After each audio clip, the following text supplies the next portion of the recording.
서울시민 세금 폭탄 맞아 죽는다.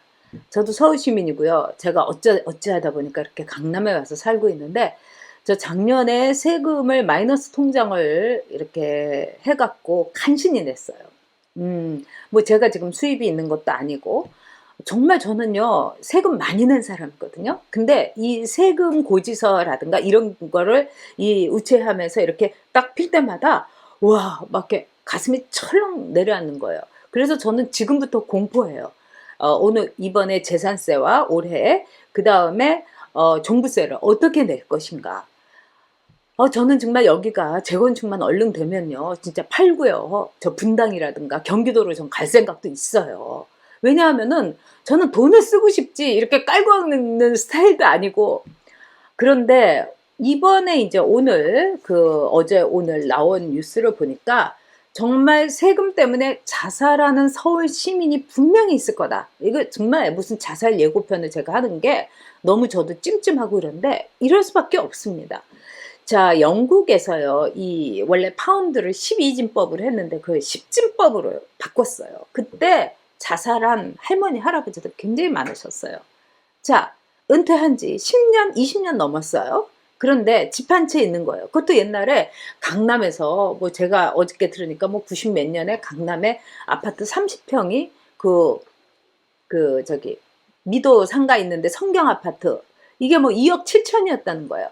그때 사서 지금까지 갖고 계신 분들이 있는 거예요. 어디 이사 간 생각도 안 하고. 그래서 그 아파트가 아마 지금 20 몇 억이 됐을 거예요. 그런데 이분들이 올해 낼 세금을 다 합쳐서 보면 1,000만 원 이상입니다, 여러분. 그걸 어떻게 내겠어요? 저도 작년에 1,000만 원까지는 안 됐지만 올해는 그렇게 될 가능성도 있는 거예요. 저는 지금요, 그 생각을 하면 스트레스를 받아요. 근데 하물며 12진법을 10진법으로 바꿀 때 영국 안에서 할머니 할아버님들이 자살한 그분들이 수십 분이나 됐어요. 그러면은 기본적으로요, 여러분, 공시지가가 20%가 올랐습니다. 근데 이게 평균이에요. 그러면 뭐 다른 데 같은 경우는 말할 것도 없어요. 한번 자료 보시겠어요? 자, 이걸 보면은 전국의 19.8%가 올랐습니다. 경기도 24%, 서울 20%, 인천도 13.6%. 야, 여기 세종시 보세요. 70.68%예요.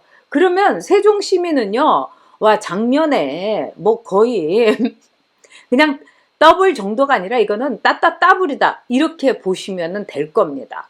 와, 대전도 이렇게 많이 올랐고요. 강원도, 이 전북만 한 자릿수고 경북, 경상북도 빼놓고는 다 두 자릿수예요. 자, 지금요 보면요, 이 서초동에요 반포 자이라는 아파트가 있대요. 네, 제가 아는 분들, 제 선배님도 여기서 사는데 이 보유세가요 작년에 1,100만 원을 냈는데 이게 그 큰 아파트도 아니에요. 뭐 한 24평, 5평. 근데 올해는 2천만 원을 낸다는 거예요. 그러니까 공식 지가가 20%. 그러면은 세종시의 경우를 보면은 작년에 1,000만 원을 냈다 하면은 세종시는 4천만 원 이 정도 내야 되는 거죠. 저도 홍준표 선수가 지난번에 이 지방선거 했을 때 나라를 통째로 박치시겠습니까? 그럴 때 아니 뭐 저거 너무 심하지 않아? 이렇게 생각했는데 저러다가 중도 도망가는 거 아니야? 이런데 진짜 미래 선고안이 있었고 해안이 있었습니다.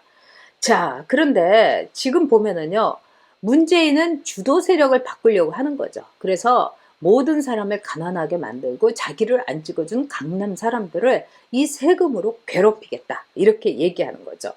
자, 그래서 이 정말 문재인이 뭐 비트코인 뭐 이해도 못하는 척하고 그러는데 지금 좌파들이 비트코인 엄청나게 합니다, 여러분.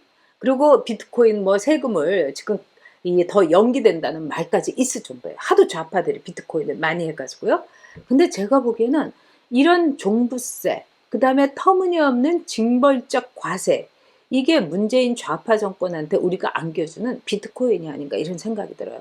뭐 비트코인 뭐 저는 뭐 앞으로 비트코인이 필요는 할 거라고 생각합니다. 저는요. 근데 저는 뭐 돈이 없기 때문에 비트코인을 안 사고 있고 너무 좀 겁이 나요. 근데 지금 7천만 원을 올라가지 않았습니까? 근데 비트코인 문제가 아니라 정말 이런 식으로 비트코인처럼 세금을 올리는 문재인, 정말 용서할 수가 없다는 거죠. 그 다음에 저는 이 얘기도 하고 싶습니다. 지금 보유세 폭탄을 맞는 사람들 중에 집이 두 채가 있거나 다주택자인 경우는 억을 맞을 수도 있다는 거예요. 억을요. 예를 들면은 이 뭐 마포, 그 다음에 상계동, 상계동인가요? 아, 노원구 중계동이네요. 여기에 청구 아파트. 여기도 이제 보유세 뭐 1,000만 원 내고, 마포도 뭐 1,000만 원 내게 생겼대요. 마포도 52%뭐 이렇게 올렸는데, 만약 마포의 그 푸르지오 아파트, 그것도 뭐 20 몇 평짜리, 그 다음에 중계동에도 20 몇 평짜리, 이래서 두 아파트를 가지잖아요. 그러면 세금을 4천만 원을 낸대요, 여러분. 4천만 원을. 와, 너무하지 않습니까? 그리고 우리 헌법에 소유의 자유, 주거의 자유가 분명히 있어요. 근데 이 문재인이 주거의 자유와 소유의 자유를 뺏어가는 겁니다. 불법적으로, 진짜 반헌법적으로 우리에게 주거와 소유의 자유를, 우리의 자유를 강탈해 가고 있는 거예요. 와, 저는 용서할 수가 없습니다. 자, 그리고요, 다주택자. 나쁩니까, 여러분?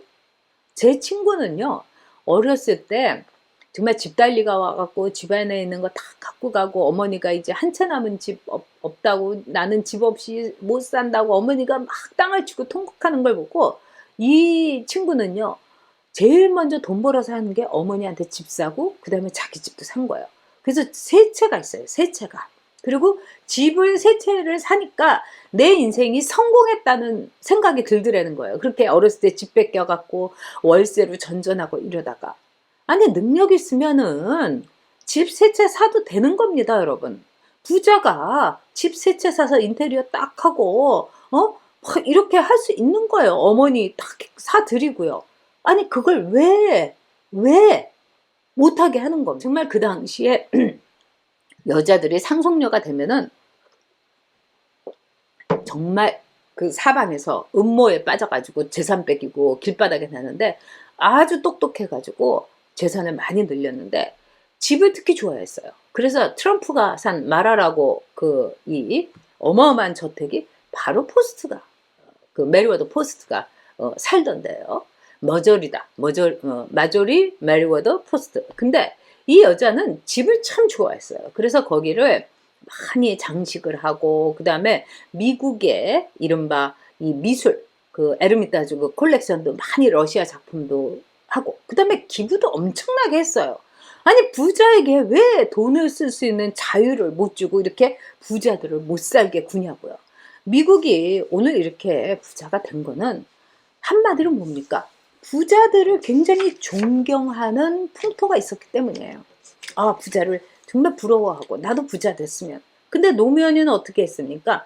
빨간 란도셀 가죽 가방 갖고 온, 책가방 갖고 온 이걸 보고 면돌날로 촥 그어버린 게 노무현이에요. 그래도 MB는 피아노 치는 2층 집 보면서, 아, 나도 저렇게 피아노 나중에 부자 되면 사야지. 어느 게 건전하고 어느 게 정상적입니까, 여러분? 보수는 정상적입니다. 좌파는 정말 비정상적이고 원한만 들어있는 거예요. 아는 게 아니라 이 대깨문들이 뭐라고 합니까? 아니, 집값 올랐으면 세금 내야지, 이럽니다. 그리고 너희들 그 싫으면 이민 가, 이렇게 얘기하는 겁니다. 아는 게 아니라 여러분 생각해 보세요. 부자들이 집을 가졌는데 큰 고가 주택이란 이유만으로 뭐 3억씩 4억씩 이 보유세를 내게 한다. 그러면 그 집을 그냥 팔아버리고 뭐 태국이나 이런 데 가서 살고요. 한국에는 들어와서 호텔에서 이렇게 살고. 부자들은 얼마든지 카드가 있어요. 그런 점에서 이 문재인의 이 비트코인, 이 징벌적 과세, 반드시 비트코인이 폭망할 수도 있는 거 아니겠어요? 그런 것처럼 문재인의 재앙으로 다가올 겁니다. 어쨌든 이번 서울시장 선거 아주 문재인이 이 부동산으로 통해 가지고 말아먹게 돼서 저는 참 다행이라고